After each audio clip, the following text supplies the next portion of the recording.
మన ప్రభువైన అయిన యేసుక్రీస్తు నామంలో ఉదయకాలం దేవుని మందిరానికి వచ్చిన మీ అందరికీ నా హృదయపూర్వకమైన వందనాలు తెలియజేస్తూ ఉన్నాను.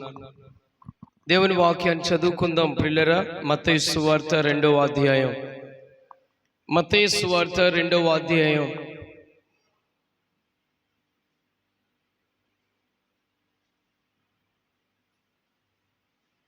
మొదటి వచనం, 2వ వచనం.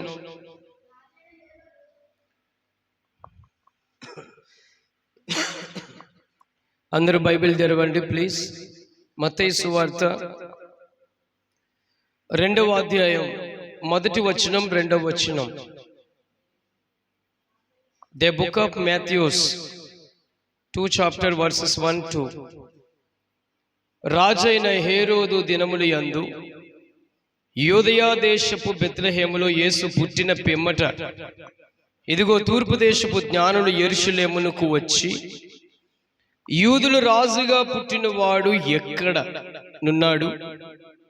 తూర్పు దిక్కున మేము ఆయన నక్షత్రము చూచి ఆయనను పూజింపవచ్చితమని చెప్పిరి. ఈ వాక్యాన్ని మనం చాలా సార్లు ధ్యానం చేసుకుంటూ ఉన్నాం. మనందరికీ తెలిసిన వచ్చిన భాగమే. అయితే ప్రభు ఈరోజు నా హృదయంలో ఒక విషయమును గూర్చి మాట్లాడాలన్న తలంపు నాకు వచ్చింది. జాగ్రత్తగా వింటున్నారా? ఒక్కసారి గట్టిగా స్తోత్రం చెప్దామా? ప్రియులారా, ఈ వాక్యాన్ని చాలా సార్లు అంటే మన జీవితంలో క్రిస్మస్ ఎన్ని సంవత్సరాలు వస్తున్నాయో అన్ని సంవత్సరాలు ఈ వాక్యం వచ్చినని మనం చదువుకుంటా ఉంటాం కదా. అయితే ఈరోజు నక్షత్రము, జ్ఞానులు, ఈ రెండు విషయాన్ని మనం ధ్యానం చేసుకుందాం. ముఖ్యంగా నక్షత్రము. నక్షత్రము చెప్పండి, ఏంటిది అది? నక్షత్రము. దీనికోసం మనం ధ్యానం చేసుకుందాం. జ్ఞానులు, నక్షత్రం. ప్రభు ఇచ్చిన మర్మమును బట్టి మనం ధ్యానం చేసుకుందాం. ఇప్పుడు జ్ఞానులు, ఏ దేశపు జ్ఞానులు అండి వీళ్ళు? తూర్పు దేశపు జ్ఞానులు. తూర్పు దేశం నుంచి యేసు ప్రభుని చూడడానికి నక్షత్రము వెనకాల ఫాలో అవుతూ వచ్చారు వీళ్ళు. దాదాపు చరిత్ర ఆధార ప్రకారం మనందరికీ తెలిసిన మాటలే సేవకులు అనేక సార్లు చెబుతూ ఉన్నారు. 2 సంవత్సరాలు వాళ్ళ ప్రయాణం పైగా పట్టిందని. నిజమే అది. ఇన్ని సంవత్సరాలు దేని చూస్తూ వాళ్ళు నడక నడుచుకుంటూ వచ్చారు అంటే చెప్పండి, నక్షత్రమును చూసుకుంటూ వచ్చారు. పిల్లరా, నక్షత్రము దేనికి సాదృశ్యముగా ఉందంటే సంఘ కాపరికి సాదృశ్యంగా ఉంది. వింటున్నారా?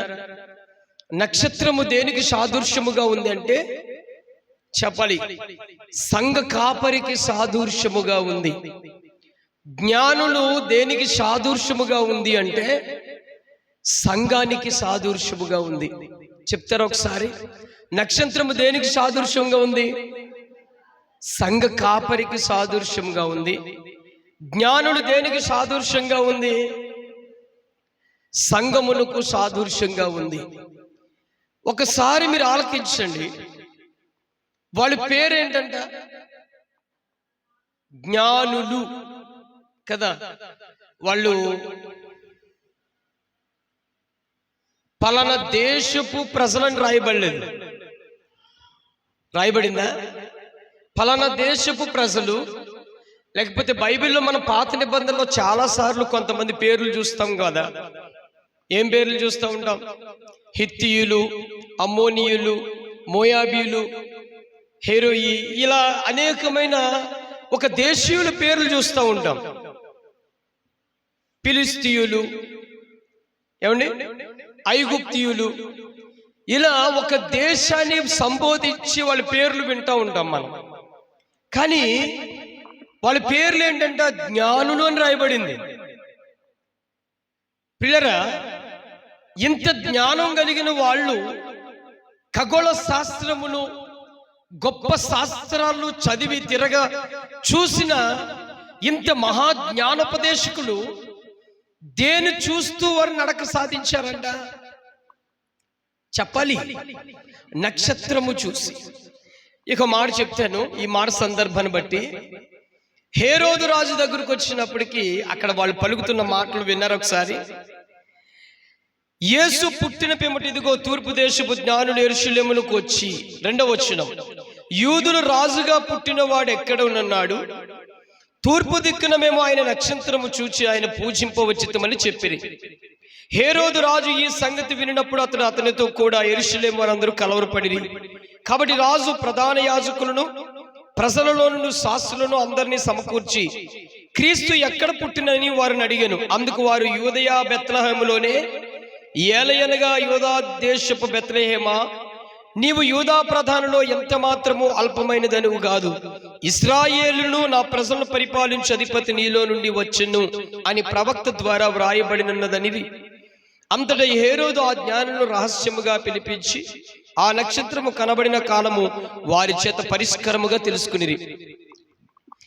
ఈ చదవబడిన వాక్యములో నేనేం చదివాను, అందులో మనం నేర్చుకోవాల్సిన విషయం ఏంటో చెప్తాను వినండి.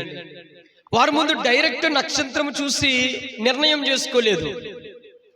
నక్షత్రము చూసిన వెంటనే యేసు పుట్టాడని కాదు. వినండి జాగ్రత్తగా. వాళ్ళు ముందుగానే ఏం చూస్తున్నారంటే ప్రవచనాలు చూస్తా ఉన్నారు. వీళ్ళు ఏం చూస్తారమ్మా? ప్రవచనాలు చూస్తా ఉన్నారు. అంటే యేసు ప్రభువారు ఎప్పుడు పుడతాడు, ఏ కాలంలో పుడతాడు, దానికి సూచనలు ఏముంటాయి, దానికి ఏమేమి అర్థాలు ఉంటాయి ఏంటో అని ఎన్నో ఏళ్ల బడి వాళ్ళు వేచి చూస్తూ ఉన్నట్లుగా మనం చూడొచ్చు దీంట్లో. అందుకే హేరోదు రాజు వెంటనే అక్కడున్న గొప్ప గొప్ప పండితులను పిలిపించాడు. ఎవరినెవరు పిలిపించాడు? ఏమండి? ప్రధాన యాజకులను, ప్రజల్లో నుండి శాస్త్రులు అందరినీ పిలిపించాడు. అంటే ప్రధాన యాజకులు, శాస్త్రులు, మహాజ్ఞానులు, మహాపండితులు, వీళ్ళకి ఎలాగైతే తెలుసో ఈ జ్ఞానులకు కూడా అలాగే తెలుసు. కాబట్టి వీళ్ళకంటే ముందుగా వాళ్ళు తెలుసుకుని హేరోదు రాజు దగ్గరకు వచ్చారు. ఇక్కడ మనం చాలా లోతైన విషయం నేర్చుకోవాలి. ఇక్కడ చాలా విషయాన్ని లోతుగా మనం నేర్చుకోవాలి. ప్రియులారా, ఇంత మహాజ్ఞానము కలిగిన ఈ పండితులు, ఇంత మహాజ్ఞానముతో కూడిన ఈ శాస్త్రులు, ఈ జ్ఞానులు దేన్ని ఫాలో అవుతూ బెత్లెహేము ప్రాంతానికి వచ్చారు? ఒకసారి ఆలోచించండి. దేన్ని ఫాలో అయ్యారు? నక్షత్రమును ఫాలో అయ్యారు. లేకపోతే అడ్డదిడ్డంగా ఏదో మార్గాన్ని ఎత్తుకుంటూ వచ్చారా? దారి పొడిగిన వారిని అడిగి, వీరిని అడిగి, వీళ్ళని అడుగుతూ వచ్చారా? లేదు, వాళ్ళు డైరెక్ట్ నక్షత్రముతో ఫాలో అవుతూ వచ్చారనమాట. పిల్లరా, ఎంత జ్ఞానము కలిగి మనం సంఘములో ఉన్నా, ఎంత వివేకం కలిగి మనం సంఘాల్లో ఉన్నా, ఎంత తెలివితేటలు కలిగి మనం ఉన్నప్పటికీ కూడా సేవకుని చెప్పిన బోధ ప్రకారంగా సంఘము నడవాలి. నడిచినప్పుడే వాళ్ళు సరైన మార్గంలో, సరైన భవిష్యత్తులో, సరైన ఆశీర్వాదానికి యోగ్యులుగా తీర్చబడతారు. స్తోత్రం, హల్లెలూయా. వాళ్ళ పేర్లు జ్ఞానులు. జ్ఞానులే కదా, మరి నక్షత్రాన్ని ఎందుకు ఫాలో అయ్యారు? జ్ఞానులు వారు ఎలాగైనా రావచ్చు కదా, నక్షత్రం వైపే వాళ్ళు అరుగులు ఎందుకు వేస్తారు? చూడండి, మనకెంతో జ్ఞానం ఉండొచ్చు, మనకెంతో తెలివి ఉండొచ్చు, మనకెంతో ఆలోచనలు ఉండొచ్చు, మన నిర్ణయాలు గొప్పవే అయి ఉండొచ్చు. కానీ దేవుని సంఘాల్లో, దేవుని యొక్క క్రమాల్లో, దేవుని పద్ధతుల్లో మనము సంఘ కాపరి పద్ధతుల్లో అడుగు జాడల్లో నడవాలా. స్తోత్రం.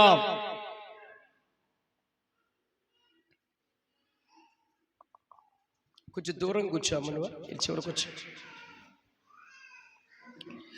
చెప్దామా, గట్టిగా స్తోత్రం చెప్దామా. వాళ్ళు వారి సొంత జ్ఞానాన్ని ప్రయోగించుకున్నారా? నక్షత్రాన్ని ప్రయోగించుకున్నారా లేదా? వారు సొంత జ్ఞానం ప్రయోగించుకున్నారా లేదా? ఏమండి? 2 సంవత్సరాలకు పైగా నడిపించిన నక్షత్రాన్ని జస్ట్ కొద్ది దూరం వచ్చినప్పటికీ ఏమైపోయారమ్మా ఇళ్ళ చెప్పండి. కొద్ది దూరం ఇశ్రాయేలు దేశానికి వచ్చేసారు. యేసు ప్రభు దగ్గరలోకి వచ్చేసారు. ఇప్పుడు ఈ జ్ఞానులు ఏం వాడారో తెలుసా? వారి సొంత జ్ఞానాన్ని వాడారు. ఏం వాడారమ్మా? సొంత జ్ఞానాన్ని. తూర్పు దేశపు నుంచి ఇప్పుడు బెత్లెహేము అనే గ్రామం దాకా, అంటే యూదయా దేశము దాకా వాళ్ళు నడిపించింది నక్షత్రం. ఎన్ని సంవత్సరాలు నడిపించింది? 2 సంవత్సరాలకు పైగా నడిపించింది. ఈ 2 సంవత్సరాలకు పైగా ఈ వీరి నడక ఎక్కడ దారి తప్పలేదు. తప్పిందా? ఎక్కడ మార్గం తప్పలేదు, ఎక్కడ దారి మలచలేదు, ఎక్కడ రూట్ మారిపోలేదు. వాళ్ళు ఎక్కడ వాళ్ళు దారి తప్పిపోలేదు. కానీ ఎక్కడికి వచ్చాక దారి తప్పిపోయారంటే యూదయా దేశానికి వచ్చినప్పటికి దారి తప్పిపోయారు. కారణం ఏంటో తెలుసా? ఇంత మహాజ్ఞానులు వారి సొంత జ్ఞానాన్ని ఉపయోగించుకున్నారు. నక్షత్రాన్ని ఏం చేశారండి? మర్చిపోయారు. ఇప్పుడు వీరు వచ్చిన నడకంతా ఎడారిలో వచ్చారనుకోండి, ఆ నక్షత్రాన్ని చూసుకుంటా వచ్చారా? అలా సంవత్సరాలు దాటుతూ వచ్చేసారు. వచ్చేసిన తర్వాత యూదయా దేశంకి వచ్చినప్పటికీ ఆ యూదయా దేశంలో ఉన్న కోటలు, ఆ యూదయా దేశంలో ఉన్న అద్భుతమైన కట్టడలు, ఆ యూదయా దేశంకి వచ్చినప్పటికీ అద్భుతమైన ప్రాకారాలు చూసినప్పటికీ వీళ్ళు నక్షత్రాలు వదిలేశారు. నక్షత్రాలు వదిలేసి అక్కడున్న మనుషులతో ఇక్కడ రాజు ఇల్లు ఎక్కడానికి అనుకున్నారు, రాజు హౌస్ ఎక్కడ, రాజు కోట ఎక్కడానికి అనుకున్నారు. డైరెక్ట్ ఈ హేరోదు రాజు కోట ఎక్కడ ఉందో అక్కడికి వెళ్ళిపోయారు వీళ్ళు. ఆ కోట దగ్గరికి వెళ్ళిపోయిన తర్వాత ఆ రోజు సభలో ఈ జ్ఞానులు ఆ సభలోకి వచ్చేసారు. సభలోకి వచ్చిన తర్వాత రాజు సింహాసనం మీద కూర్చున్నాడు. హేరోదు రాజు, రాజుతో పాటు పీఠాధిపతులు, మంత్రులు, శాస్త్రులు, జ్ఞానులు, ప్రధాన యాజకులు, గొప్ప గొప్ప వారందరూ అదే సభలో కూర్చున్నారు. దాన్ని అసెంబ్లీ అనొచ్చు, లేకపోతే ప్రత్యేకమైన కమిటీ మీటింగ్ అనొచ్చు, తెలియదేముంది. రాజ్యసభ అంటే ఈ సభలోకి వచ్చినప్పుడు అడుగుతున్నారు. రాజు అడిగాడు, ఎవరయ్యా మీరు వచ్చారు? ఎవరు మీరు అని అంటే, అయ్యా మేము తూర్పు దేశము నుంచి వచ్చిన జ్ఞానులము, ఆకాశములో నక్షత్రములు, ఆ నక్షత్రమును చూసి మేము బయలుదేరి వచ్చాము. యూదులకు రాజుగా పుట్టినవాడు ఎక్కడా అనే ప్రశ్న వేశారు. ఏమండి చెప్పండి, ఏమైంది? యూదులకు రాజుగా పుట్టినవాడు ఎక్కడున్నాడు అంటే వీళ్ళు సొంత జ్ఞానాన్ని ఉపయోగించుకున్నారు. ఆ తరువాత మనం కింద భాగాల్లోకి ఎత్తి చూడండి, ఆన్సర్ దొరుకుద్ది. దానికి సంబంధించిన ఆన్సర్ 9వ వచనం చదవండి. వారు రాజు మాట విని బయలుదేరిపోవచ్చుండగా ఇదిగో తూర్పు దేశమున వారు చూచిన నక్షత్రము ఆ శిశువు ఉండిన చోటికి మీదుగా వచ్చి నిలుచు వరకు వారికి ముందుగా నడిచాను. గట్టిగా స్తోత్రం చెప్దామా? ఇప్పుడు రాజు కోటలోకి వెళ్ళిన ఈ జ్ఞానులు హేరోదు రాజు ఏమన్నాడంటే, అయ్యా మీరు వెళ్ళి పూజించండి, మరలా నా దగ్గరకు వచ్చి చెప్పండి, నేను కూడా వచ్చి పూజించి ఆరాధిస్తాను. ఏమన్నాడు? మీరు వెళ్ళి పూజించి రండి నా దగ్గరికి అని చెప్పాడు కదా. ఆయన మాట విని, హేరోదు రాజు మాట విని వీళ్ళు బయటకు వచ్చినప్పటికీ ఆ నక్షత్రం వీళ్ళు వదిలి వెళ్ళిపోయిందా, బయట వెయిట్ చేసిందా? చెప్పాలి, వెయిట్ చేసిందా? మరలా వాళ్ళు బయటకు వచ్చినప్పటికీ వీళ్ళు ఆ ఒంటెలు ఎక్కుతున్నప్పటికీ ఆ నక్షత్రం మరలా వాళ్ళ కళ్ళ దృష్టికి కనబడింది. చూడండి ఎక్కడ దారమరిచిపోయారు చూడండి.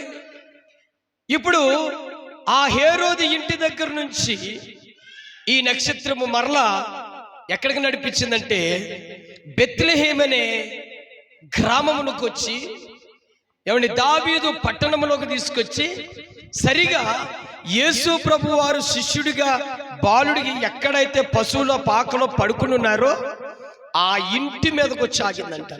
అంటే అప్పటికే ఎంతమంది వచ్చేసారు? గొర్రెల కాపరులు వచ్చేస్తున్నారు. అప్పటికే మరియా తల్లి వీళ్ళు ఉన్నారు. వీళ్ళు అక్కడున్న వెలుగు చూసి ఆ ఇంటి పాక చూసినప్పటికీ సాష్టాంగ నమస్కారం చేసి అర్పించారు. ఇక్కడ మనం నేర్చుకోవలసిన అద్భుతమైన విషయం ఏంటో తెలుసా? మనకు ఎంత జ్ఞానము, ఎంత తెలివితేటలున్నా ఏదో ఒక చోటన పడిపోయే పరిస్థితులు మనకు ఎదురవుతాయి. దేనో విషయంలో. ఇప్పుడు ఇంత జ్ఞానులు కదండి వీళ్ళు, మహాపండితులు, జ్ఞాన శాస్త్రజ్ఞులు, ఎన్నో చరిత్రలో తిరగరాసి చూసిన మహా గొప్ప టాలెంటెడ్ జ్ఞానులు అన్నమాట. ఇంత జ్ఞానులు ఏం మర్చిపోయారండి? వాళ్ళ మార్గాన్ని మర్చిపోయారు.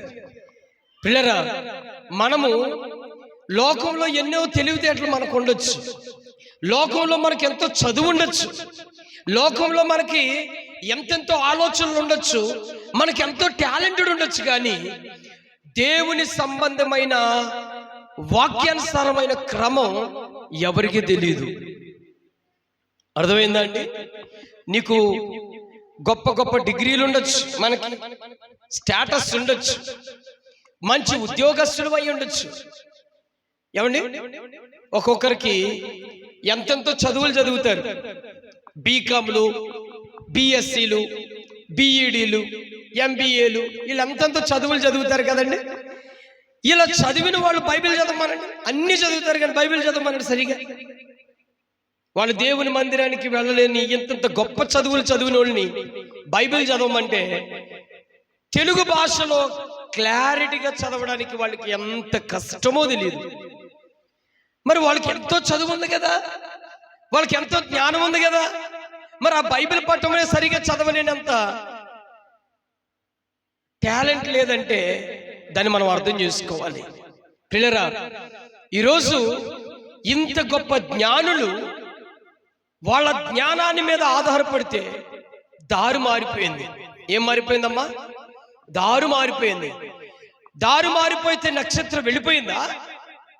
మరలా జ్ఞానులకు దారి ఎవరన్నా చెప్పారా? పోనీ రాజు బెత్లెహేములో కదా, అరే ఎవరన్నా ఇద్దరు వెళ్ళి ఈ జ్ఞానులకి దారి చూపించండి రా అని పంపించాడా? లేదు కదా. వాళ్ళు ఎలాగైతే రాజకోటలో నుంచి బయటకు వచ్చినప్పటికీ మరలా ఒంటెలెక్కుతున్న సమయములకి ఆ నక్షత్రం అలాగే కనబడుతూ ఉంది. ఆ నక్షత్రం వెనకాల మరలా నడిచారు. నడిచినప్పటికీ చివరికి ఆ నక్షత్రం ఎవరింటి మీదకి వచ్చిందండి? యేసు ప్రభు వారు ఎక్కడున్నారో ఆ ఇంటి మీదకి వచ్చింది. పిల్లరా, మీకు మాట చెప్పనా? ఒక్కసారి మన జ్ఞానాన్ని ఉపయోగించుకుని మనం వెళితే మనం ఎంత నష్టాన్ని తెచ్చుకుంటామో తెలుసా? చెప్పనా? ఇప్పుడు ఈ జ్ఞానులు చేసిన భయంకరమైన తప్పేంటో చెప్పనా? భయంకరమైన మిస్టేక్ ఏంటో చెప్పనా? హేరోదు రాజు దగ్గరికి ఎప్పుడైతే వెళ్ళారో ఈ జ్ఞానులు, హేరోదు రాజు దగ్గరికి ఎప్పుడైతే వెళ్ళారో, యూదులకు రాజు ఎక్కడా అని అన్నాడు కదా. అని అడిగినప్పుడు వీళ్ళు హేరోదు రాజు దగ్గరున్న గొప్ప పండితులు, శాస్త్రులు, ప్రధాన యాజకులు ప్రవచనాలు చెప్పారు. ఆ ప్రవచనం విని ఈ రాజుకొచ్చిన స్వార్థం ఏంటో తెలుసా? నేను తప్ప ఇంకే రాజు ఉండకూడదు. ఏమండి, ఎంత దుష్టుడంటే నేను తప్ప ఇంకొక రాజు ఉండకూడదు, నేను తప్ప ఇంకొక నాయకుడు ఉండకూడదు, నేను తప్ప ఇంకొక పరిపాలన చేసేవాడు ఉండకూడదు. ఎలాగైనా ఇప్పుడు జ్ఞానుడికి ఏం చెప్పాడు? మీరు వెళ్ళి పూజించి రండి, మరలా నేను కూడా వెళ్ళి పూజించి వస్తానని చెప్పాడు. ఇదంతా ఎంత అబద్ధం, ఎంత కుట్ర చూడండి. ఇంతగా పూజించడానికి వెళ్దాకా లేకపోతే చంపడానికా? చెప్పండి. చంపడానికే వాడి పన్నంగం. ఎలా చంపించాడో చూడండి. ఇక్కడ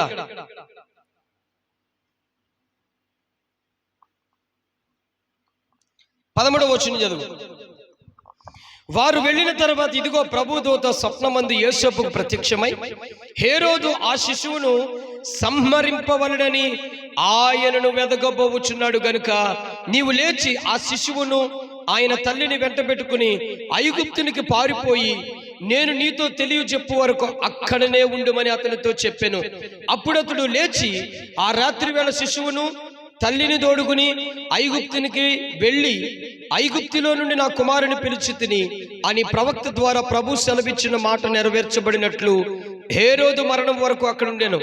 ఆ జ్ఞానులు తన్ను అపహసించిరని హేరోదు గ్రహించి బహు ఆగ్రహము తెచ్చుకుని తాను జ్ఞానుల వలన వివరముగా తెలుసుకున్న కాలమును బట్టి బెత్లెహేములోను దాని సకల ప్రాంతములోను 2 సంవత్సరములు మొదలుకొని తక్కువ వయసు గల మగపిల్లలందరినీ వధించెను. ఎంత ఘోరమో చూడండి.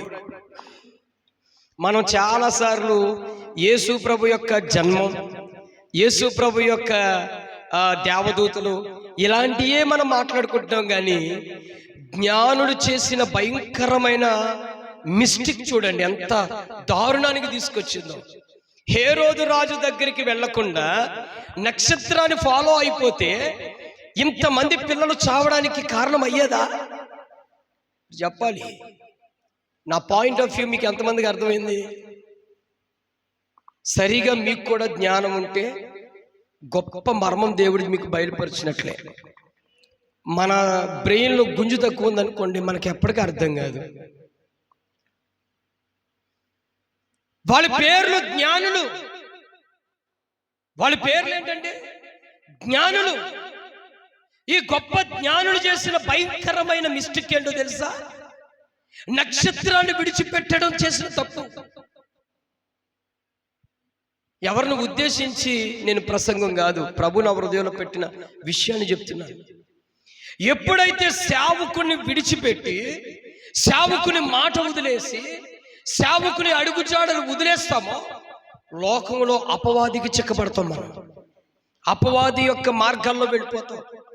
నీ వల్ల తీవ్రమైన నష్టాలు, తీవ్రమైన పరిస్థితులు నీ వెనుక తరం వారు అనుభవిస్తారు.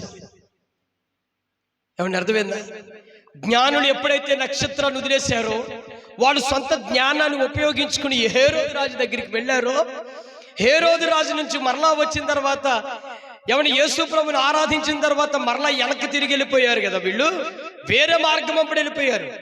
ఇప్పుడు హేరోదు రాజు ఏమనుకుంటున్నాడంటే, ఈ జ్ఞానులు మరలా తిరిగి వస్తారన్నారే, ఇంకా రాలేదేంటి అని తెలుసుకుని వారు వేరే మార్గంలో వెళ్ళిపోయారన్న విషయం తెలుసుకున్న తర్వాత బహు ఆగ్రహం కలిగిన వాడైపోయాడంట.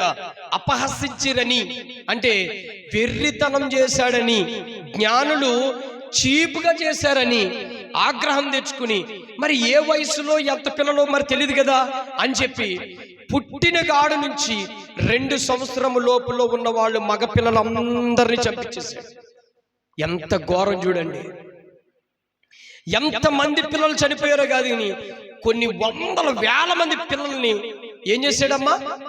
సంహరించాడంట. అందుకే ప్రవచనం ఉంది చూడండి, అక్కడ 17వ వచనం, అందువలన రామాలో అంగలార్పు వినబడిను, ఏడ్పును మహారోదన ధ్వని కలిగెను. రాహేలు తన పిల్లల విషయమై ఏడ్చుచు వారు లేనందున ఓదార్పు వందనలకు యుండెను అని ప్రవక్త అయిన యిర్మీయా ద్వారా చెప్పబడిన వాక్యం నెరవేరును. ఏమండి, ఎంత క్రూరుడండి ఈ హేరోదు.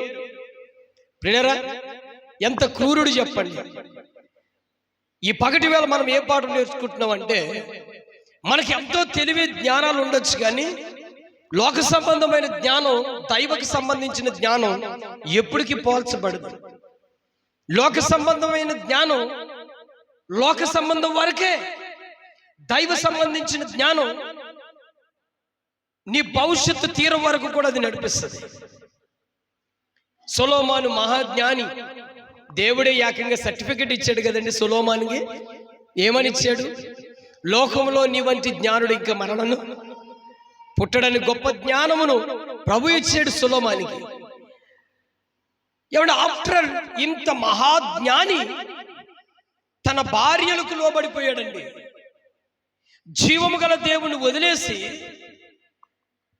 లోక సంబంధమైన వాళ్ళ పితరుల దేవతలకు, అంటే తన భార్యలు దేవతలకు బలిపీఠలు కట్టాడండి సొలొమోను.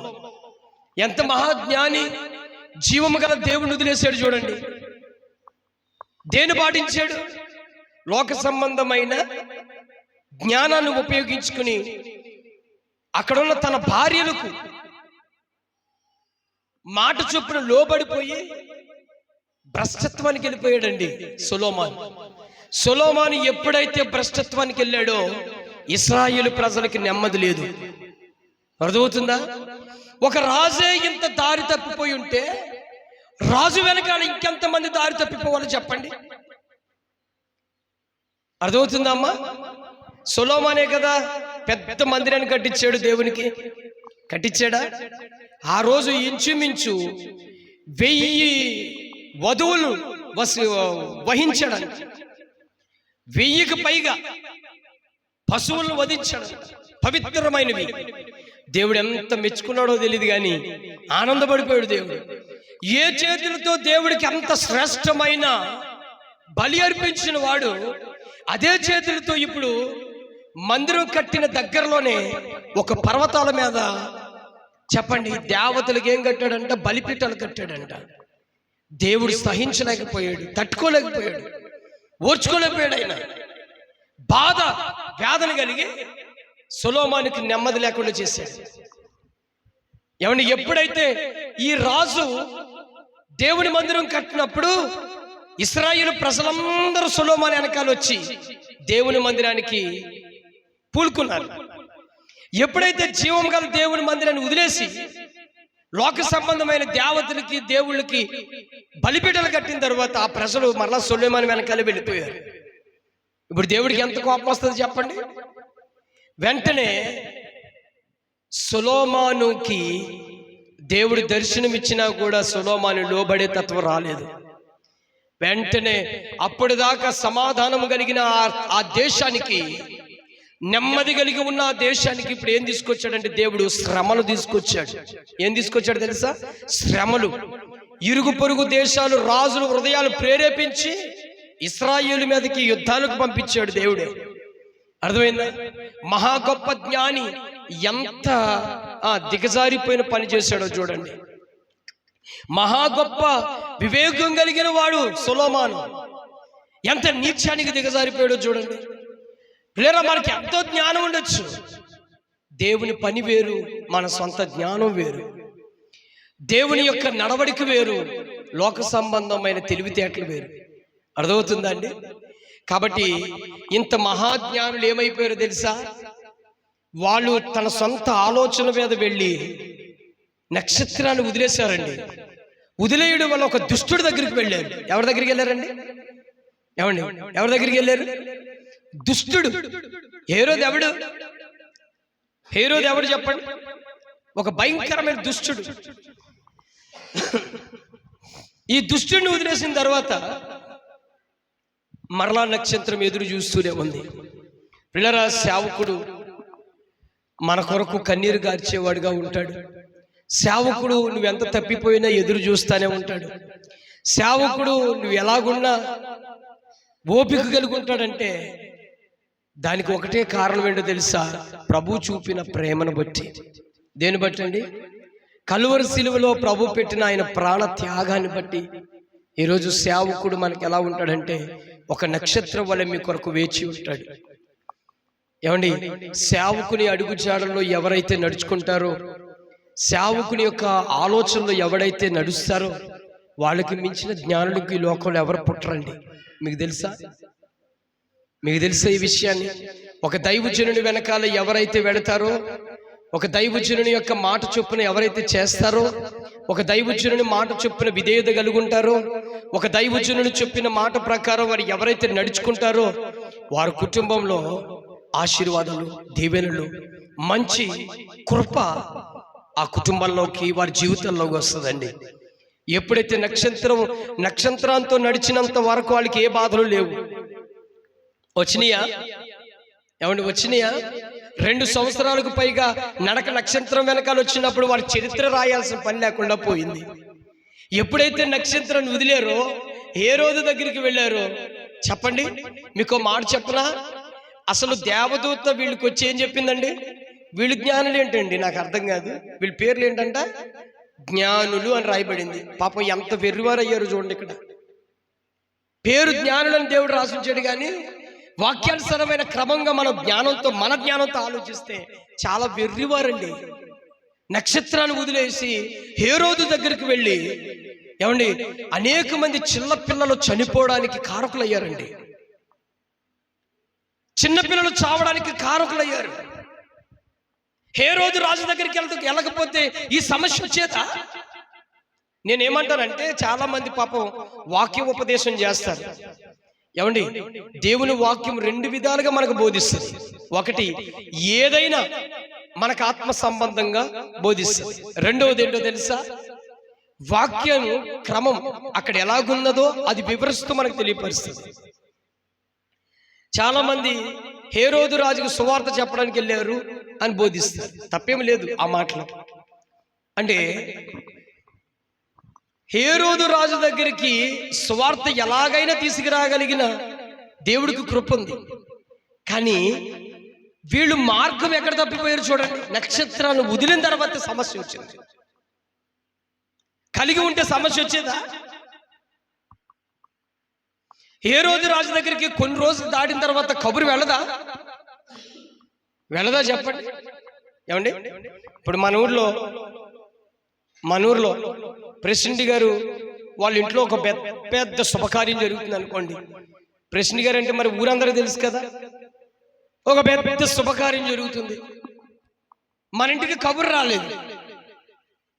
రాలేదు. ఆ గంటలో కాకపోయినా ఆ రోజు సాయంత్రానికైనా మనకు తెలుస్తుంది కదా. తెలుస్తుందా తెలీదా? ఎలా తెలుస్తుంది? ఎవరో ఒక చోట మాట్లాడుకోవడము. ఇప్పుడు రాజు దగ్గరికి ఈ సంఘటన రాకుండా ఉంటుందా? జ్ఞానులు మీరే వెళ్ళి చెప్పాలా? ఎలాగైనా దేవుడు ఆ కబురు తీసుకెళ్ళడా? జాగ్రత్తగా వినండి. అంత గొప్ప జ్ఞానులే త్రోవ తప్పిపోయి పని చేశారు. మరి మనం ఎలా చేస్తున్నాం చెప్పండి. నక్షత్రము దేవుడు దేనితో పోల్చాడు తెలుసా? దైవజనుడితో పోల్చాడు ఆయన. సంగమా, నక్షత్రపు యొక్క అడుగు జాడల్లో మనం నడవకపోతే, దైవజుని యొక్క అడుగు జాడల్లో మనం నడకపోతే, వారు చెప్పే ఉపదేశం వెనకాల మనం వెళ్ళకపోతే, వారు చెప్పే మాట చొప్పున మనం స్థిరపడకపోతే, వారు చెప్పే ప్రతి ఆలోచన వెనకాల మనం వెళ్ళకపోతే ఎన్ని విధాలుగా మనం నష్టాలు తెచ్చుకుంటామో తెలియదు. ఎంత కారకులయ్యారండి. పసి కందులు చనిపోయి అంత కారకులు అయిపోయాం. రెండేళ్ల పిల్లల్ని చంపించే అంత నీచమైన దిగజారిపోయే స్థితికి వచ్చేసింది చూడండి. మరి నీ వల్ల సంఘంలో మనం ఉంటున్నాం, సంఘంలో ప్రభువుని కలిగి ఉన్నాం. సేవకుని యొక్క ఉపదేశ ప్రకారం నడవకుండా, సేవకులు చెప్పే బోధ ప్రకారం నువ్వు జీవించకుండా, సేవకులు చెప్పే హెచ్చరిక నువ్వు ఆస్వాదించుకోకుండా, సేవకులు ఇచ్చే గద్దింపు నువ్వు లోబడకుండా, నీ సొంత జ్ఞానంతో నీ సొంత ఆలోచనతో లోకంలో నువ్వు తిరగడం వల్ల నీ ఒక్కరవే నాశనం అవ్వడం కాదు, నీ వెనకాల అనేక మందిని నాశనానికి తీసుకువెళుతున్నావు. ఈ విషయాన్ని మనం గుర్తించాలా. ప్రతి మాట నన్ను చూసి, నా మనస్తత్వాన్ని చూసి బోధిస్తున్నాడని మనం ఎప్పుడు అనుకోకూడదు సుమా. వాక్యము ఉన్నది ఉన్నట్లుగా బోధించడమే దేవుని యొక్క చిత్తం. అది రాజుకు ఒకేలాగా మాట్లాడతాడు వాక్యం, మంత్రులకు ఒకటే, పేదవాడికి ఒకటే, గొప్ప ఉన్నత అధికారైన రాజులైన దేవుని వాక్యం ఎప్పటికీ మారదు. పిల్లరా గమనించండి, ఈరోజు సంఘము సేవకుని యొక్క విషయంలో ఎలా ఉంటున్నాం? ఏ విధంగా, అయ్యో మా సేవకుడు చెప్పాడు ఇది, మా సేవకులు ఈ మాటను వివరించారు, మా సేవకులు మా క్షేమం కోసం చెప్పారు, మా సేవకులు రేపు పరలోక రాజ్య పరిపూర్ణత కొరకే మాకు చెప్తున్నారు. ఈరోజు ఆనాడు ఆ నక్షత్రము యేసు ప్రభు యొద్దకు నడిపించింది. ఈనాడు ఈ నక్షత్రము ఎక్కడికి నడిపించడానికి ఇష్టపడుతుందో తెలుసా? పరలోకానికి నడిపించడానికి ఇష్టపడుతుంది. ఈ పరలోకానికి వెళ్ళే ఈ మార్గంలో నీవు గాని దారి తప్పిపోయావా? ఈ పరలోకానికి వెళ్ళే ఈ త్రోవలో, నీ జీవిత కాల పరిపూర్ణతలో, ఈ నక్షత్రం వెనకాల, ఈ దైవజనుడి వెనకాల నీ అడుగుచాడులు మారిపోతే నీ చేతులారా నువ్వే నీ జీవితాన్ని భ్రష్టత్వానికి తెచ్చుకున్నట్లే. అర్థమైందండి? ఆనాడు ఆ నక్షత్రము యేసు ప్రభు దగ్గరికి జ్ఞానులు నడిపించింది. ఈనాడు ఈ నక్షత్రము పరలోకానికి నడిపించడానికి ప్రయాసపడుతుంది. హల్లెలూయా. చెప్పాల గట్టిగా చెప్పండి. ఈ నక్షత్రము అంటే ఎవరంటే ఈ దైవజనులు ఎక్కడికి నడిపించడానికి మీకోసం పాటలు పడుతున్నాం? చెప్పలే, ఏ పాటలు పడుతున్నాం? పరలోకానికి నడిపించడానికి. లేకపోతే మీ ఇళ్ళు, మీ భూములు, మీ ఆస్తులు, మీకు కలిగిన వాటన్నీ మాకు రాసిస్తారని మిమ్మల్ని నడిపిస్తున్నామా? మాకు ఇస్తారనా? దేనికి మీ వెనకాల ఇంత త్యాగం చేసుకుని ప్రయాసపడి సేవకుడు చేస్తున్నాడు? ఆలోచన గ్రహింపు మనకు ఉంటుందా? ఈరోజు ఒక క్రిస్మస్ మనము ఇంత పెద్ద సభను జరిగించాము అంటే ఎందుకని? మనకేమన్నా మనకు సంతోషము, మనకు పండుగ? ఏమండి, మనకు సంతోషము, మనకు పండుగ కోసమా? అనేక మందికి దేవుని వాక్యాన్ని వినిపించి వాళ్ళని ప్రభు యొద్దకి దగ్గరికి చేర్చాలని మన ప్రయాస. దేనికి ఈరోజు అంత పెద్ద కూటాన్ని పెట్టి మనం ఈరోజు చేసి ఉన్నాం? ఒక్కటే సుమా, బలహీనులైన వారు మరింతగా బలపడడానికి కొరకై, దారి తప్పిపోయిన వారు మరలా దారిలోకి రావడానికై, పాపములో ఉన్నవారు మరలా పాపమును విడిచిపెట్టి పరిశుద్ధినిగా చేర్చబడుటకై, లోకంలో ఉన్నవారు మరలా దేవుని దగ్గరికి రావడానికై, ఎవరి దేవుని విడిచిపోయిన వాళ్ళు మరలా దేవుని సమీపంకి రావడానికై, అన్యులు యేసు ప్రభువుకు తెలుసుకోవడానికై ఈ ప్రయాస అంతా దానికోసం కాదు కదా? దానికోసం కదా? మరి దేనికోసం మనం పెడుతున్నాం ఇవన్నీ? ఈ కూటమంతా దానికోసమే కదా పిల్లరా. పరలోక యొక్క ప్రయాణం కొరకై మనం ప్రయాణం చేస్తున్నాం. అందుకే హెబ్రీయులు రాసిన పత్రికలోని ఒక మాట రాయబడింది, చదువుకుందాం. చూడండి, హెబ్రీయులు రాసిన పత్రికలో నుంచి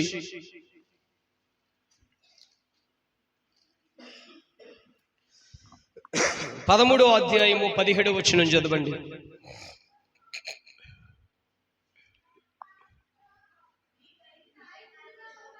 వాక్యం పూర్తిగా చూడండి. అందరూ బైబిల్ తెరవండి. హెబ్రీయులు రాసిన పత్రిక 13వ అధ్యాయము 17వ వచనం. మీ పైన నాయకులుగా ఉన్నవారు లెక్క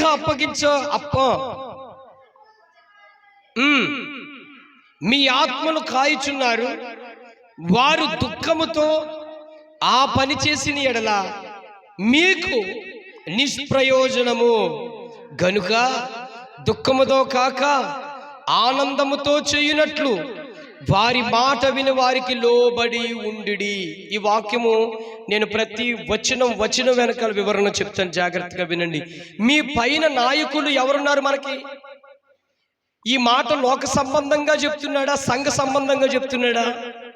చెప్పాలి. సంఘ సంబంధంగా చెప్తున్నాడు. మీ పైన నాయకులు అంటే ఎవరు మనకి సంఘంలో నాయకులు?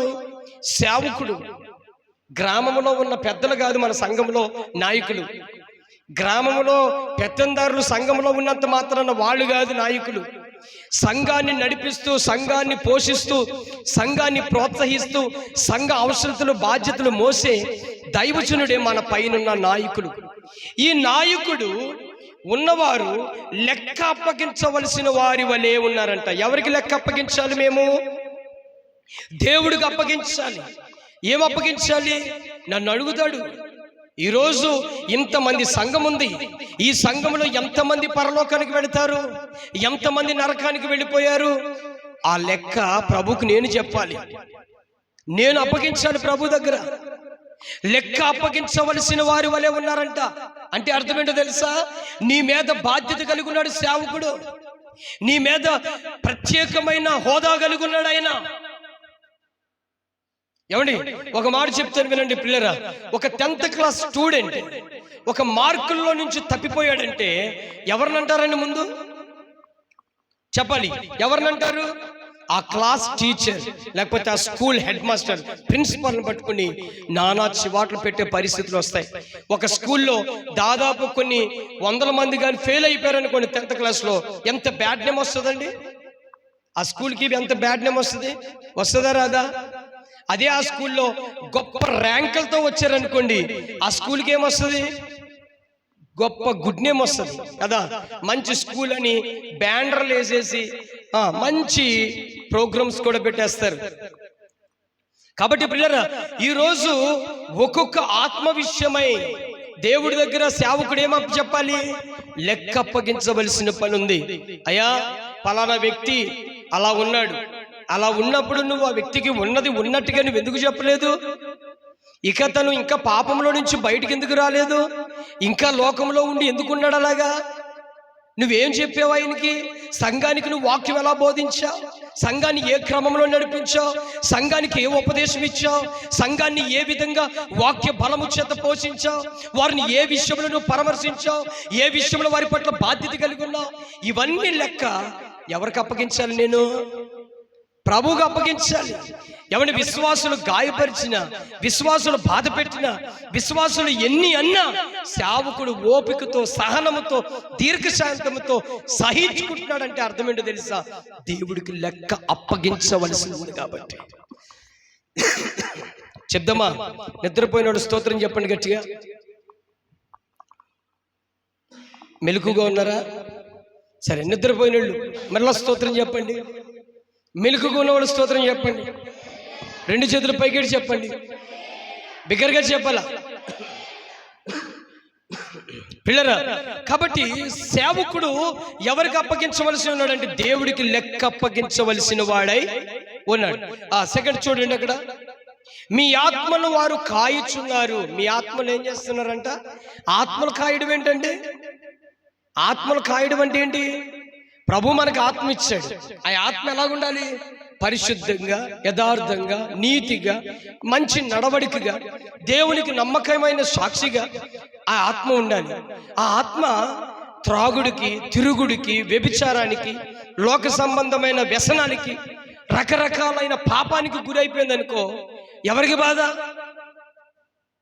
ఎవరికి బాధ అండి? సంఘంలోకి వస్తున్నాం, సంఘంలోకి వచ్చి పాపంలోనే ఉన్నామనుకో, సంఘంలోకి వచ్చి లోకంలోనే ఉన్నామనుకో, సంఘంలోకి వచ్చి వ్యసనాలతోనే ఉన్నామనుకో, సంఘంలోకి వచ్చి లోక సంబంధమైన ప్రతి చెడు అలవాట్లతో ఉన్నామనుకో, ఈ బాధ ఎవరికి ఉంటుంది?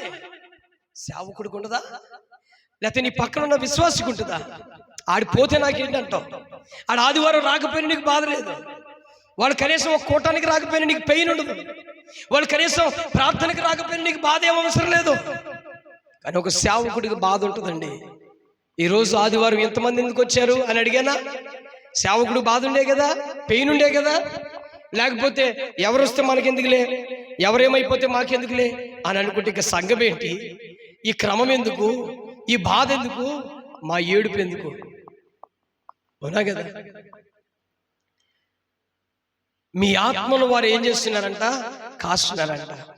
కానీ మనం ఏం చేస్తున్నాం చెప్పండి? మరొక మాట చూడండి, అక్కడ ఏముంది? వారు దుఃఖముతో ఆ పని చేసిన ఎడల మీకు నిష్ప్రయోజనము. ఎవరు దుఃఖముతో పనిచేస్తే చెప్పాలి? ఎవరు దుఃఖంతో పనిచేస్తే? కార్తీక్ చెప్పమ్మా, ఎవరు దుఃఖంతో చేస్తే?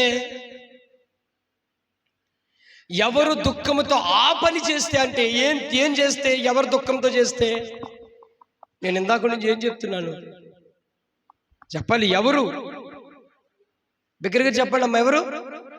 సేవకులు దుఃఖముతో ఆ పని చేస్తే. ఏ పని?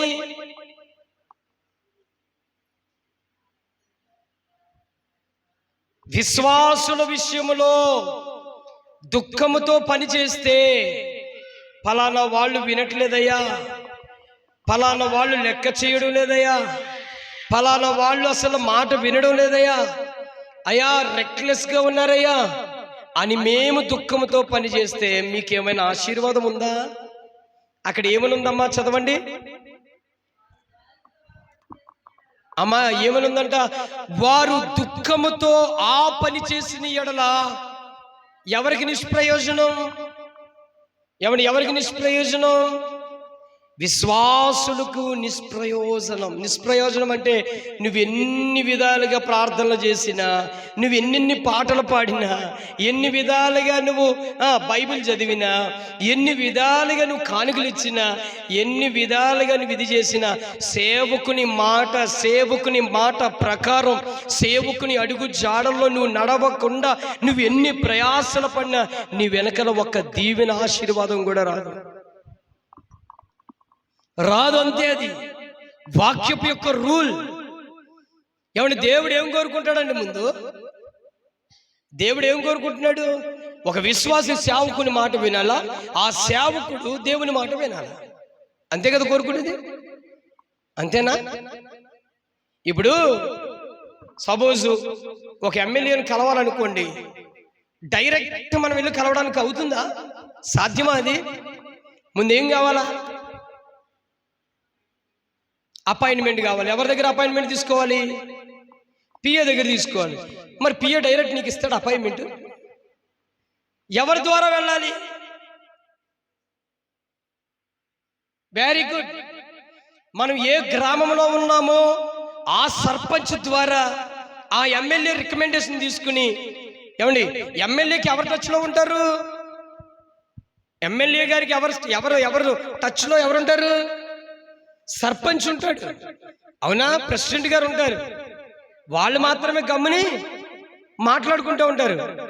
నువ్వు డైరెక్ట్ ఎమ్మెల్యేతో మాట్లాడతాకి వెళ్ళి పిఏ దగ్గరికి వెళ్ళావు అనుకో, పిఏ ఏమంటాడు? ఏ ఊరు అబ్బాయి అంటాడు. వెళ్ళి చూద్దాం తర్వాత వెళ్ళరా అంటాడు. అదే నువ్వు ఇంటికి వచ్చి ప్రెసిడెంట్ దగ్గరికి వెళ్ళి, సార్ నేను ఒకసారి ఎమ్మెల్యే గారి దగ్గరికి వెళ్ళాలి, ఎమ్మెల్యే గారిని మా ఇంటికి భోజనానికో లేకపోతే ఒక ఫంక్షన్కో పిలవాలనుకుంటున్నాం, ప్లీజ్ సార్ అని అన్నావు అనుకోండి, ప్రెసిడెంట్ గారు ఎవరితో మాట్లాడుకుంటాడు? ఎమ్మెల్యేతో మాట్లాడతాడు. అయ్యా పలానా చోట పలానా ఇంట్లో ఒక శుభకార్యం ఉంది, ఆ డేట్కి మీరు తప్పనిసరిగా రావాలి, ఆయన మీకు ఇన్విటేషన్ కార్డు ఇచ్చుకుంటూ వస్తున్నాడంట, కాస్త దయచేసి మీరు ఎక్కడ ఉంటారో చెప్తే అక్కడికి వస్తాడంటే వెంటనే తక్కువ నువ్వు డైరెక్ట్ ఎవరిని కలవచ్చు? ఎమ్మెల్యేని కలవచ్చు. ఇప్పుడు దేవుని మనం మీట్ అవ్వాలంటే ముందు ఎవరిని టచ్ చేసుకుని వెళ్ళాలా? చెప్పాలా? అవునా? లోక సంబంధంగానే ఇంత రూల్ ఉంటే పరలోక సంబంధమైన రూల్ మాకెంత ఉండాలా? చెప్పండి. ఇప్పుడు ఆయన ఏమంటున్నాడు? అక్కడ ఏమన్నాడు? వారు దుఃఖముతో ఆ పని చేసిన ఎడల మీకేమి లేదు, నిష్ప్రయోజనం. ఇప్పుడు డైరెక్ట్ సేవకుని మాట వినలేదు, సేవకుని మాట మనం పట్టించుకోలేదు, సేవకుని యొక్క అసలు మాటలు ఏ విషయంలో మనం లెక్కేలేదు అని ఉన్నామనుకోండి, మనం దేవుడి దగ్గరికి వచ్చి అని ప్రార్థన చేసేసి ఏడ్చి అయ్యా నువ్వు అదయ్యా ఇదయ్యా అని చెప్పేస్తే దేవుడు ఇష్టపడతాడమ్మా? నేనేమంటానంటే మత్తయి సువార్తలో యేసు ప్రభు వారు ఏమన్నారు? నీ పొరుగువానితో నీకు వ్యాజ్యమైనప్పుడు ముందు నువ్వు బలిపీఠం యొక్క నీ అర్పణ విడిచిపెట్టి వానితో సమాధానం పడి నువ్వు రా అన్నాడు. ఒక విశ్వాసికే అంత పట్టుదల చెప్తే సేవకుడి విషయంలో ఆయన ఎలా ఉన్నాడు? సేవకుడి విషయంలో ఆయన ఇంకెంత కేర్ ఉంటాడు? దైవజనుడి విషయంలో ఆయన ఇంకెంత బాధ్యత ఉంటుంది? అర్థమైందా పిల్లలు? సేవకుడు ఆ దుఃఖంతో ఆ పని చేస్తే నీకేముండదు? ఆశీర్వాదాలే ఉండవు, నిష్ప్రయోజనం అంట. నువ్వేం చేసినా నిష్ప్రయోజనమే, ఉద్యోగం చేసినా నిష్ప్రయోజనమే, వ్యాపారం చేసినా నిష్ప్రయోజనమే, భూఫలములు పంటలు పొలాలు చెరువులేసిన ఏ వ్యాపారం చేసినా సేవకుని దాటి నువ్వు ఏది చేసినా అది నిష్ప్రయోజనమే. అదే వారిని ఆనందముగా వారి మాట వింటూ వాళ్ళ అడుగుజాడల్లో చక్కగా నడుచుకుని వెళ్తే నీకు క్షేమం కదా, నీకు ఆశీర్వాదం కదా, నీకు సమాధానం కదా, నీకు నెమ్మది కదా. దేవుడు వెంటనే యాక్సెప్ట్ చేయడా? మీ కొరకు మేము కన్నీరు గార్చి ప్రభువా వాళ్ళకి ఇది కావాలి చేయవాలి మేము అడగమా? ఎక్కడ నేర్చుకుంటున్నాం పిల్లరా మనం ఇంకా వాక్యం? ఏం నేర్చుకుంటున్నాం మనం ఇంకా సంఘాల్లో ఉండి? వట్టిగా కూర్చుని వెళ్ళిపోతున్నామా దేవుని మందిరానికి వచ్చి? ఎప్పుడు నేర్చుకుంటాం? ఈ దేహం మట్టిలోకి వెళ్ళిపోయాక నేర్చుకునేది? సమాధిలోకి వెళ్ళిపోయిన తర్వాత మనం నేర్చుకోవాల్సింది? లేదా దేవుడి దగ్గర సిగ్గుమాలిన ముఖంతో నిలబడినప్పుడు నేర్చుకుంటామా మనం? ఏమండి, నా మాటలు చాలా గాయంగా అనిపిస్తాయి. ఒకసారి నెగిటివ్ మైండ్ తీసి పాజిటివ్ థింక్తో చూడండి. ఒక్కసారి మీ మనోనేత్రాలు తెరవబడతాయి. నా మాటలు లేకపోతే నా కేకలు లేకపోతే నా స్వరం కాస్త మీకు బాధ కలిగించినట్టుగా ఉండొచ్చు, కానీ ఒక్కసారి ఇది మా ఆత్మ సంబంధమైన క్షేమమే కదా అని ఆలకించండి. దాని వెనకాల ఎంత లోతైన మర్మం దాచి ఉంచదు. ఏమండి పిల్లరా, ఇంకో మాట అంటాడు అక్కడ చూడండి. ఆనందముతో చేయనట్లు వారి మాట విని ఏమన్నాడండి? వారికి లోబడి ఉండుడి. ఏమండి, సేవకుడు మాట ఏమి వినాలి చెప్పండి? సేవకుడు మీకు ఏం మాట చెప్తాడు చెప్పండి అమ్మా? ఏది మంచి మాట, ఏది చెడ్డ మాట? ఏది మంచి మాట, ఏది చెడ్డ మాట? సినిమాలు చూడండి అమ్మా అనేది మంచి మాట, సినిమాలు చూడవద్దు అని గద్దించేది మంచి మాట చెప్పాలి. ప్రార్థన మానవద్దు అనేది మంచి మాట, పర్వాలేదు అనేది మంచి మాట చెప్పాలమ్మా. ఏంటి అలా చూస్తున్నారే? అందరినీ ప్రేమించాలి అనేది మంచి మాట, కొందరిని ప్రేమించాలి అనేది మంచి మాట. ఏ భేదము లేకుండా అందరి విషయంలో ఉండాలి అనేది మంచి మాట.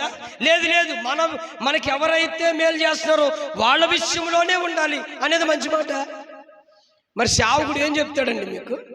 ఆదివారం ఆరాధన ఖచ్చితంగా పాల్గొనాలని గద్దించేది మంచి మాట, లేకపోతే వస్తే వస్తారులే ఏం పర్లేదు అని సరదాగా వదిలేసేది మంచి మాట? ఏం సమాధానం చెప్పరేంటండి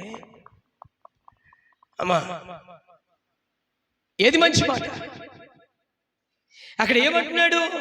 సేవకుని మాట అంటే వారి మాట విని, ఆనందముతో వారి మాట విని. ఏం చెప్తాడు మీకు సేవకుడు? చెడిపోవాలని చెప్తాడా? పాడైపోవాలని చెప్తాడా? నాశనం అవ్వాలని చెప్తాడా? మీ ఆత్మ సంబంధమైన క్షేమం చెప్తాడా? చెప్పాలమ్మా, ఎవరి మాట చెప్తాడు? ఎవరి మాట కావాలి?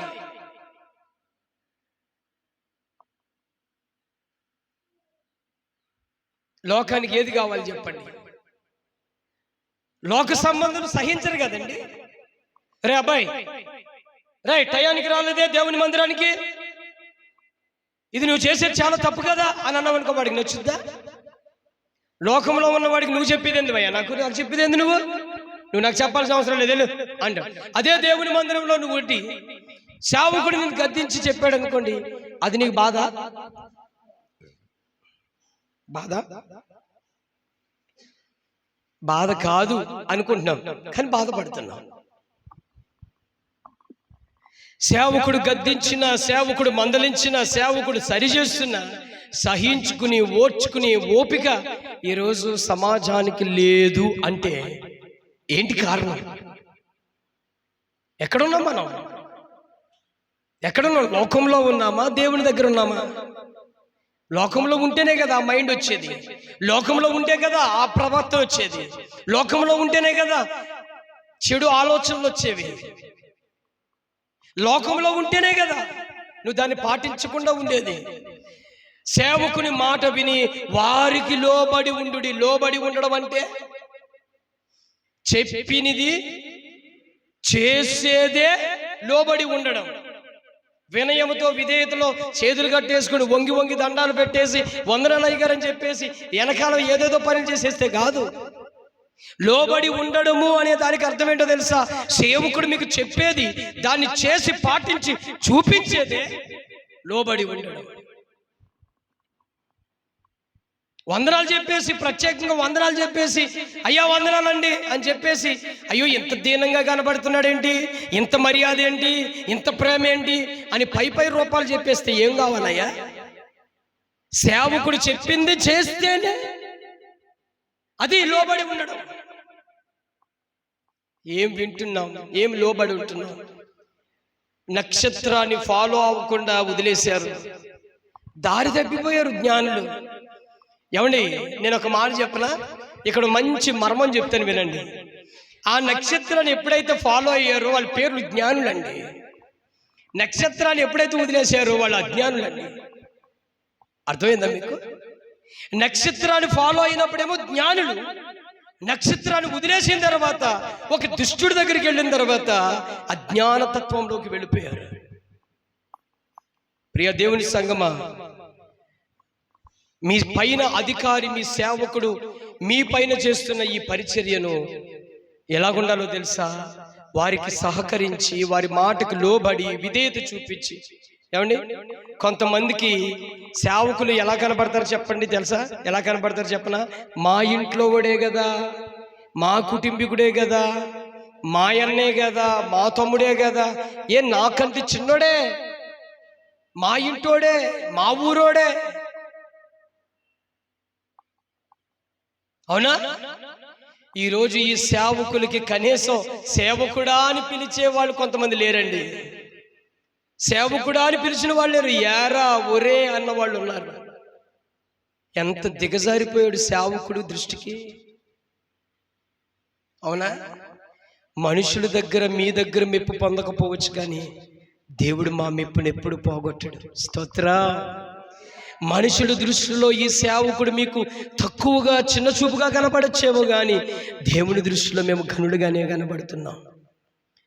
ఈ సేవకుడు మన ఇంట్లో వాడే, మన యూదులో వాడే, మన ఇంటి వాడే, మన ఇంటి పేరు వాడే, మన కులం వాడే అని నీకు వేరే వేరే ఆలోచనలతో నువ్వు మాట్లాడచ్చేమో, కానీ దేవుని దృష్టికి ఒక నమ్మకమైన పనివారిగా మా పిలుపుని ఎప్పుడు మేము పోగొట్టుకోలేదు. బలా నమ్మకమైన దాసుడు అనే పిలుపు మేము ఎప్పటికీ పోగొట్టుకోలేం. చాలా మంది అండి ఈ సేవకుల్ని, యారా బాగున్నావా, యా చిన్న, ఒరే చిన్న పేరు పెట్టి కొంతమంది పిలవడం. ప్రజలు గుర్తించకపోవచ్చు, కానీ దేవుడు మమ్మల్ని గుర్తించాడు. మాకు అప్పగించిన పని మేము చేయాలనుకుంటున్నాం. ఆ పనిలో సహకరించిన వాళ్ళు మాతో పాటు పరలోకానికి వస్తారు. దాన్ని ఒప్పుకోకుండా మా సొంత ఆలోచనలతో మేము నడుస్తామన్న వాళ్ళు, వాళ్ళకి మేము తీర్పు తీర్చేది కాదు, ప్రభు వాళ్ళకి తీర్పు తీరుస్తాడు. హల్లెలూయా. లేరా, సేవకుడు అంటే ఏదో కానుకలు అడుక్కుంటున్నాడు. సేవకుడు అంటే ఏ పని లేక, ఏ పని చేయలేక ఇదొకటి ఎంచుకున్నారు రా అని లోకమంతా అనుకోవచ్చు, కానీ జాగ్రత్త సుమా నీ మాటల్లో. సేవకుడు ఎన్ని చంపుకుంటే లోబడాలో తెలుసా?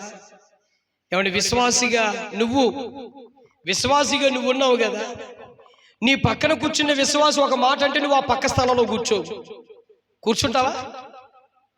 ఏదైనా ఒక మాట నీ పక్కన కూర్చున్న విశ్వాసి ఏదైనా నిన్ను అన్నాడు అనుకో, మరలా వచ్చే ఆదివారం ఆ పక్క ప్లేస్లో కాదు కదా, మందిరానికే రావు. ఒకవేళ సేవకుడు నీ దగ్గరకు వచ్చి, అమ్మా ఈ రోజు మందిరానికి ఎందుకు రాలేదని అడిగావు అనుకో, రానండి, రాను. అదేలే అమ్మా, ఎందుకు రాలేదో చెప్పమ్మా అంటే, పలానా వ్యక్తి ఇలాగ అందనండి, అందుకే నేను రాను అంటే, ఆవిడేదో అంటే నువ్వు మందిరానికి రావా? ఆయన ఎవరో అంటే నువ్వు మందిరానికి రావా? వాళ్ళెవరో ఏదో అనుకుంటే నువ్వు మందిరానికి రావా? నీ కోపం, నీ ద్వేషం ఎవరి మీద చూపిస్తున్నట్టు? దేవుడి మీద చూపించినట్టు కదా, దేవుని సంఘం మీద చూపినట్టు కదా, దేవుని సేవకుడి మీద చూపించినట్టు కదా. ఒకరిని ప్రేమించడం, ఒకరిని ప్రేమించకపోవడం, ఈ వ్యత్యాసాలు ఏంటండి? ఏమంటే ఒక రాజు దగ్గర 10 మంది పనోళ్ళు ఉన్నారనుకోండి, ఆ 10 మంది పనోళ్ళని ప్రేమిస్తాడా, లేకపోతే ఎవడైతే రాజుకు నమ్మకంగా ఉన్నవాడిని ప్రేమిస్తాడా? ఎవరు నమ్మకంగా ఉంటే వాళ్ళనే ప్రేమిస్తాడు కదా రాజు. అమ్మా చెప్పరేండి అమ్మా? ఏమంటే కడుపును పుట్టిన తల్లి 4 పిల్లల కన్నా, ఆ 4 పిల్లలు ఎవరైతే ఏ పిల్ల ఏ తల్లిని చూస్తుందో ఆ తల్లి ఆ పిల్లకే కూడి పెడుతుంది కదండి. అవునా కదా? నా మాటలు అర్థమైనాయి అమ్మ మీకు అందరికీ? అర్థమైందా? ఒక తల్లికి 4 పిల్లలకి అంది, ఆడపిల్లల్ని. ఆ ఆడపిల్లలు నలుగురు, ఏ కూతురికి తన తల్లి మీద ప్రేమ ఉంటుందో ఆ తల్లికి కూడా అదే కూతురి మీద ప్రేమ ఉంటుందా, లేకపోతే నలుగురి మీద సమానంగా చూసుకుంటా ఉంటుందా? చెప్పండి. అధికమైన ప్రేమ ఎవరి మీదకి వెళ్తుంది? ఏమండి చెప్పాలి అమ్మా, స్తోత్రం చెప్పండి. ఈ మధ్య మిమ్మల్ని కానీ నేను అడిగాను అనుకో, అమ్మా మీకు 2 పిల్లలు ఉన్నారు కదా, మీ 2 పిల్లల మీద ఎవరి మీద నీకు ప్రేమ ఉంటుందని అడిగాము అనుకో, ఎంత మేధావు కబుర్లు చెప్తారు తెలుసా? ఇప్పుడు ఎంత పెత్తందర కబుర్లు చెప్తారు తెలుసా? మా ఈ 2 కళ్ళు అండి, మా పిల్లలు 2 2 కళ్ళు అండి అని చెప్తాం. ఇప్పుడు చెప్తాం, రేపాడికి భార్యలు వచ్చి 2కి మీరు ముసలోళ్ళు అయిపోయిన తర్వాత అప్పుడు చెప్తావా? నా పిల్లలు 2 కళ్ళని, అందులో పెద్దోడేమో జుట్టించుకుని రోడ్డు మీద తన్నుతూ ఉంటాడు నిన్ను, చిన్నోడేమో దగ్గర లాక్కుని అన్నం పెడుతున్నాడు అనుకో, ఎవరిని ప్రేమిస్తావు? 2 కళ్ళు అని చెప్తావు. అప్పుడు మాట్లాడరేంటమ్మా, సమాధానం ఎవరేంటి? చెప్తావా 2 కళ్ళని? ఏమండి చెప్తారా?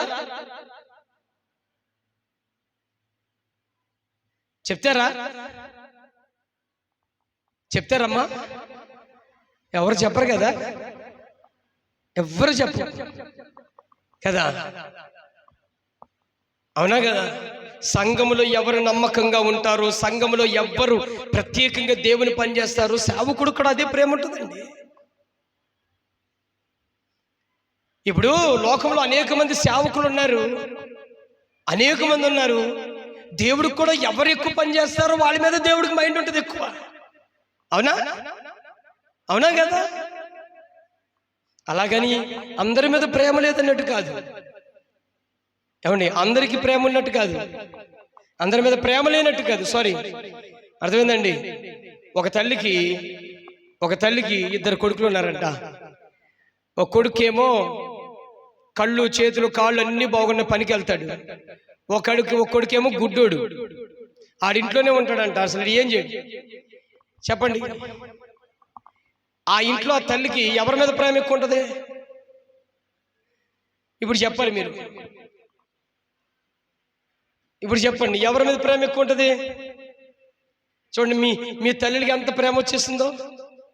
గుడ్డోడి మీద కదా ప్రేమ ఉంటుంది. ఎందుకని? ఆడు కష్టపడలేడు, కళ్ళు లేవు, లోకం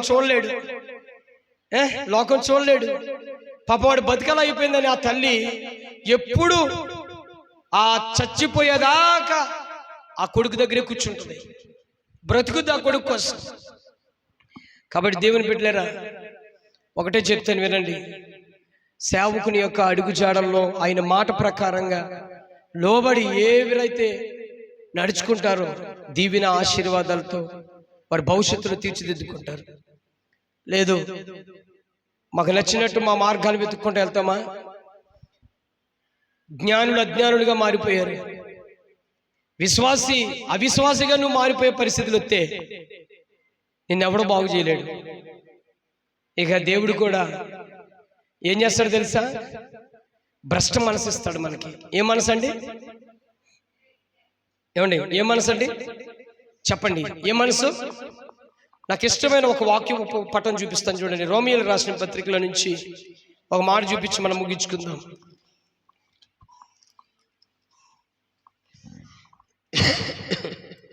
రోమియోలు రాసిన పత్రిక 1వ అధ్యాయము 28వ వచనం.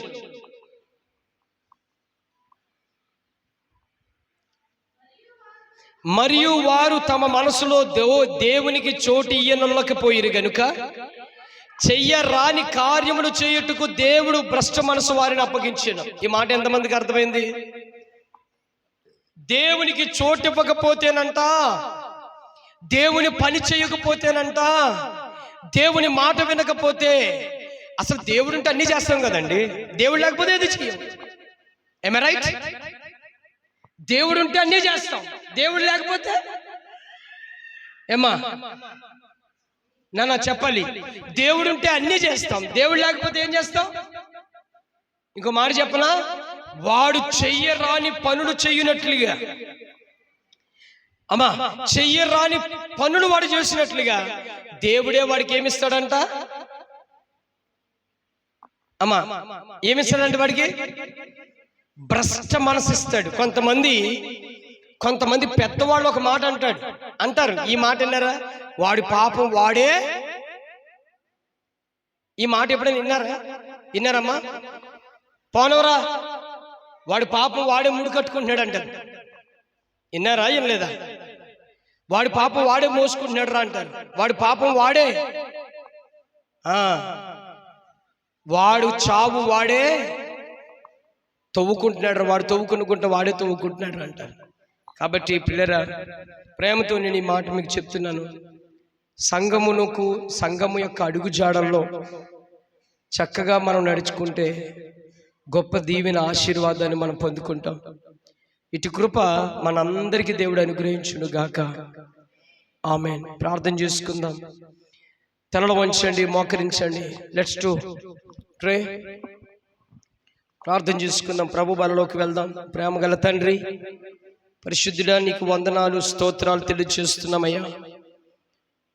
దేవానికి స్తోత్రములు.